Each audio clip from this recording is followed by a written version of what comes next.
월스트리트 저널은 24일 미국에서 지하 벙커가 인기를 끌면서 여기에서 살고 있는 이들이 안도감을 느낀다고 보도했습니다. 미국에서는 1950년, 60년대 핵전쟁을 두려워하는 이들이 대거 지하 대피소를 만들기 시작했습니다. 캘리포니아 한 벙커에 사는 남자는 벙커에 사는 것을 후회한 적도 있지만 지금은 안도감과 자부감을 느낀다고 말했습니다. 웨스트 버지니아에는 경고한 목장이라 불리는 대규모의 피난처가 있는데 현재 이곳도 각광을 받고 있습니다. 이곳은 산속으로 완전히 둘러싸여 100에이커 규모로 위기가 닥치면 완벽한 요새로 사용됩니다. 여기에는 1년이 넘게 버틸 수 있는 식량이 있고 폭도들을 물리칠 수 있는 무기들이 잔뜩 쌓여 있습니다. 과거에는 지구 종말을 대비한 시설들은 깊숙한 벙커의 초호화 시설로 만들어졌지만 이 시설은 1인당 연간 $1000만 내면 들어갈 수 있습니다. 이곳의 시설 관리자는 최근 가입 문의가 이전보다 10배 이상이 늘었다고 했습니다. 미국은 26일 기준 환자 수가 6만 5천 명이 넘었습니다. CNN은 이번 주 중에 미국 인구의 55%인 1억 8천만 명이 자택 대비 명령 영향을 받을 것으로 내다보고 있습니다. 미국의 상황이 심각해지자 트럼프 대통령은 24일 문재인 대통령에게 전화를 걸어 의료 장비를 보내달라고 요청했습니다. 트럼프는 부활절인 4월 12일까지는 미국의 경제활동이 재개될 수 있도록 하겠다고 했지만 현재 상황은 쉽지 않아 보이고 있습니다. 트럼프가 그동안 가장 내세웠던 미국 경제까지 이번 사태로 인해 위기에 몰리자 굉장히 조급한 모습을 보이고 있습니다. 초기에 안일하게 대처했던 트럼프의 대응은 연일 미국 내에서 한국과 비교되며 비판받았습니다. 미국은 자체 개발 검사 키트가 제대로 작동하지 않아 수주를 허비하고 초기 검사 부족으로 인해 지역사회 전파를 막을 황금 시간을 놓쳤다는 평가를 받았습니다. 더욱이 트럼프 대통령이 발병 초기 독감보다 못하다며 위험성을 경시하는 태도를 보인 것도 검사 부족과 맞물려 환자 급증의 요인이 됐다는 비판을 받고 있습니다. 미국 유명 방송인 하워드 스턴은 트럼프 대통령의 대선 캠페인 슬로건을 미국을 어쩌면 한국처럼 위대하게라고 바꿔야 한다고 했습니다. 그는 한국의 공격적인 대응을 칭찬하며 반면 초기 대응을 제대로 하지 못한 트럼프를 비판한 것입니다. 이 같은 언론의 공격을 의식해서인지 트럼프는 미국의 대응을 한국과 비교해서 말하기 시작했습니다. 트럼프는 25일 브리핑에서 지난 8일 동안 미국은 한국의 8주간 검사보다 더 많이 했다고 자랑했습니다.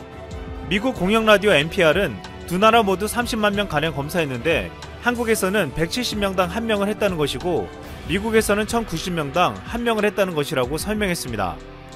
그러면서 미국의 검사 규모는 여전히 한국에 근접하지 못했다고 꼬집어 말했습니다. 그러나 이것도 사실이 아니었습니다. 연합뉴스에서 체크한 결과 한국의 8주간 검사 건수는 35만 7천 건이었고 미국이 8일간 실시한 검사 건수는 22만 건에 불과했습니다. 트럼프는 그동안 비교당한 한국보다 더 낫다고 주장하려 했지만 사실이 아니었고 또한 한국에 도움을 요청한 사실은 언급하지 않았습니다. 지난 19일 트럼프가 치료제로 검증되지 않은 클로로퀸이 큰 효과를 나타냈다고 신의 선물이 될 수 있다고 말했지만 23일 이 약을 복용한 부부가 중태에 빠졌다고 보도되기도 했습니다. 트럼프는 마치 치료제가 나타난 것처럼 말했지만 제대로 검증되지 않은 사실이 드러난 것입니다. 트럼프는 미국의 대응에 대해 자아자찬하고 있지만 뒤에서는 한국과 같은 동맹국들에게 지원을 요청하고 있습니다. 트럼프는 문재인 대통령에게 전화를 걸어 의료장비 지원을 요청했는데 이미 시즌의 진단키트는 미국에 수출되고 있었습니다. 미국에서 사용되려면 가장 까다롭다는 FDA 승인을 받아야 하는데 미국에서 환자가 급증하자 미국 당국은 규정을 바꾸어 먼저 사용하고 있다고 했습니다. 시즌은 이미 많은 물량이 미국으로 수출되었지만 FDA 승인이 떨어지면 미국 측에서는 더 많은 공급량을 요구할 것이라고 전망하고 있습니다.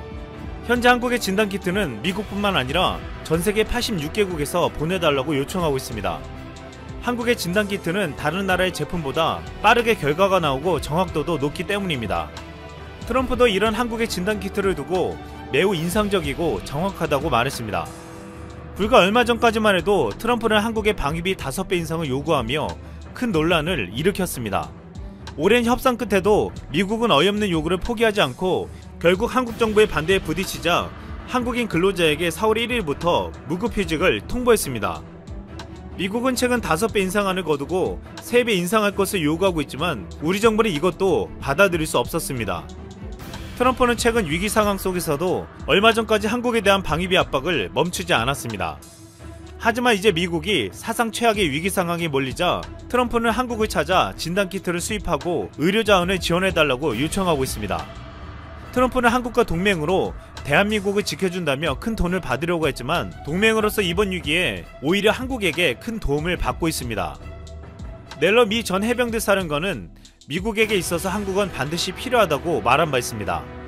그는 한국에서 진행되는 훈련은 해병대 준비태세를 위해 필수 불가결하다며 한반도는 여름에 덥고 겨울에 추운 기후뿐만 아니라 가파른 지형 등 대대 수준에서 훈련 조건이 잘 갖춰진 곳이라며 한국에서 훈련할 기회를 놓치면 우리는 어디로 가야 하느냐고 말했습니다.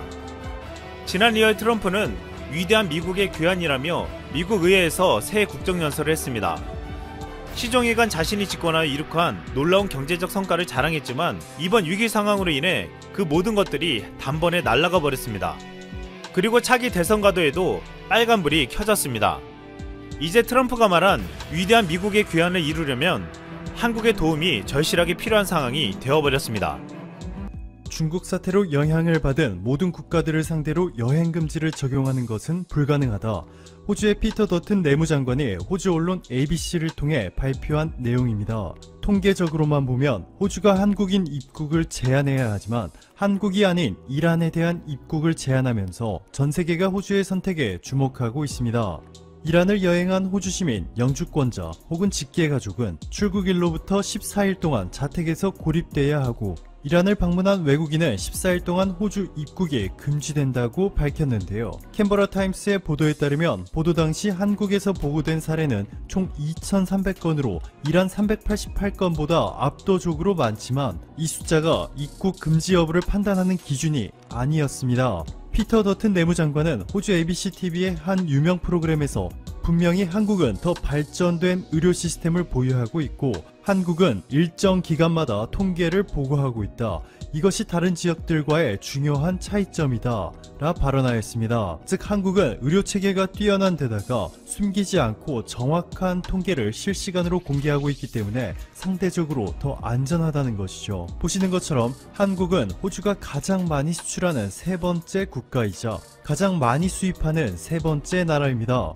여기에 호주, 뉴질랜드, 미국, 영국, 캐나다로 구성되었던 기밀 정보 공유 동맹 파이브 아이즈에 최근 한국이 참여하게 되면서 한국과 호주의 외교 관계는 더욱 굳건해졌는데요. 한국관광공사의 자료에 따르면 지난해 한국을 방문한 호주인은 약 17만 2천 명으로 1년 전과 비교해서 무려 12.9%나 상승하였습니다. 독일도 한국을 극찬하고 있죠. 독일의 언론사 슈피젤은 한국의 전략은 단호한 투명성이라며 한국이 환자들에게 질 높은 의료 서비스를 제공하는 것은 물론이고 철저한 투명성에 초점을 맞추고 있다. 이러한 접근 방식이 전 세계에 중요한 단서를 제공한다 전했고 독일의 또 다른 언론사 프랑크푸르터 룬트샤우는 중국과 한국의 대응 상황을 비교하면서 중국을 강하게 비판하는 동시에 안드레이 아브라하미안 교수의 발언을 인용해서 한국에서 통계가 높게 나타나는 것은 그만큼 한국의 진단 능력이 뛰어나고 언론의 자유가 보장되는 동시에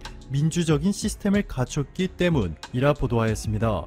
이렇게 선진국들이 한국의 대응과 의료 시스템을 극찬하며 입국을 제한하지 않겠다 전하면서 최근 한국인 입국 금지를 결정한 베트남에 대한 비난의 목소리가 한층 더 격화되고 있습니다. 선진국들과는 다르게 단순히 통계 수치만 고려해 판단한 것이 명확해졌죠. 게다가 최근 인천공항에서 오전 10시 10분에 이미 이륙해 베트남 하노이 노이바이 공항으로 향하던 아시아나 항공 여객기가 이륙한 지 무려 40분이나 지나서야 긴급 회항한 일까지 벌어졌는데요. 그 이유가 착륙 예정이었던 베트남의 하노이 공항 측에 비행기가 뜨고 나서야 하노이 공항이 아닌 무려 144km 떨어진 번돈 국제공항으로 대신 착륙할 것을 지시하였기 때문입니다. 여기 보시는 것처럼 아시아나 항공 여객기는 한국을 지나 중국 상해 부근까지 비행하였다가 베트남 측의 말도 안 되는 착륙 불허 통보를 받고 긴급하게 인천공항으로 돌아온 노선을 확인할 수 있습니다. 이러한 소식들이 전해지면서 베트남 관광산업이 위기를 맞았습니다. 특히 베트남 최대 관광 도시인 다낭시는 한국인 관광객 비중이 절대적이었는데요. 베트남 다낭 무역관의 자료에 따르면 2018년 다낭을 찾은 외국인 관광객은 총 290만 명, 이 중에 절반이 넘는 55% 160만 명이 한국인이었습니다. 1년에 10억 달러, 1조 원이 넘는 관광 수익을 챙겼고 한국인 덕분에 다낭 관광 산업이 고속 성장한 것이죠. 이 때문에 다낭시 인민위원회는 2020년 올해 세출입이 지난해보다 무려 50% 이상 확대된 예산안을 발표하였는데 이번 사태로 초유의 위기를 맞게 되었습니다. 한국인 관광객들의 발길이 끊기면서 다낭시 관광지 가게들이 줄줄이 휴업을 시작하였고 연합뉴스의 보도에 따르면 한국인 관광객들을 주요 고객으로 상대하던 식당, 주점, 카페, 숙박시설들이 줄줄이 휴업에 직원들은 무급휴가라는 최악의 상태에 빠지게 되었습니다. 오늘도 감사합니다. 최고의 하루 보내시길 바랄게요.